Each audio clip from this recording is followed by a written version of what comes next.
ព្រោះតែជាតិនិងប្រជាជនសម្ដេចតេជោគ្មានពាក្យថាហត់នឿយឆ្លងកាត់150សមភូមិនិងរបួសធ្ងន់5ដង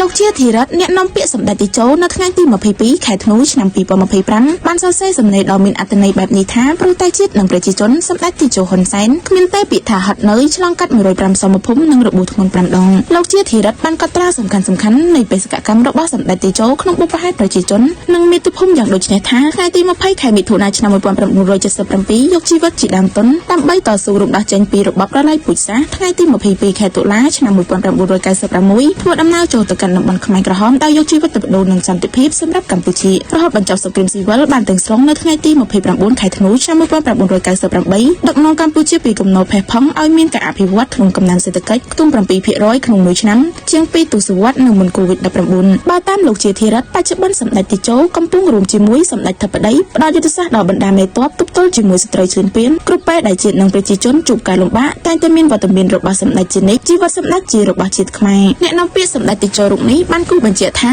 រាល់ពេលប្រចាំការលោកតែងដំណើរឲ្យសហការីស្ដាប់ពីបទពិសោធន៍ក្នុងភូមិផ្លូវសង្គ្រាមនិងដឹកនាំប្រទេសដោយលោកតែងរំលឹកជារឿយៗថាជីវិតហ៊ុនសែនមិនសមបើអាចរួមមកដល់ពេលនេះទេព្រោះឆាកជីវិតវាលំបាកពេកសម្ដេចតេជោហ៊ុនសែនប្រធានប្រសិទ្ធិធ្លាប់មានប្រសាសន៍ថាសម្ដេចមានតែជីវិតប៉ុណ្ណោះធ្វើជាដើមទុនដើម្បីរំដោះជាតិនិងប្រជាជនចេញពីរបបប្រល័យពូជសាសន៍ប៉ុលពតប្រសិនសម្ដេចស្លាប់នាពេលនោះតើនឹងមានអ្វីកើតឡើងនាពេល45ឆ្នាំកន្លងមកនេះសម្ដេចតេជោយកជីវិតទៅបដូរយកការរស់រានមានជីវិតរបស់ប្រជាជនយកជីវិតទៅបដូរយកសន្តិភាពជូនប្រជាជនតាមរយៈនយោបាយឈ្នះឈ្នះយកអំណាចទៅបដូរជាមួយសន្តិភាពនិងការអភិវឌ្ឍរយៈពេលវែងតាមរយៈការផ្ទេរការដឹកនាំពីជំនាន់ចាស់ទៅកាន់ជំនាន់ថ្មីសម្ដេចមានប្រសាសន៍បន្ថែមថាចូលចងចាំថាគ្មានពាក្យជោគជ័យឬលទ្ធផលណាមួយដោយគ្មានការបង់ថ្លៃឬការលះបង់នោះឡើយ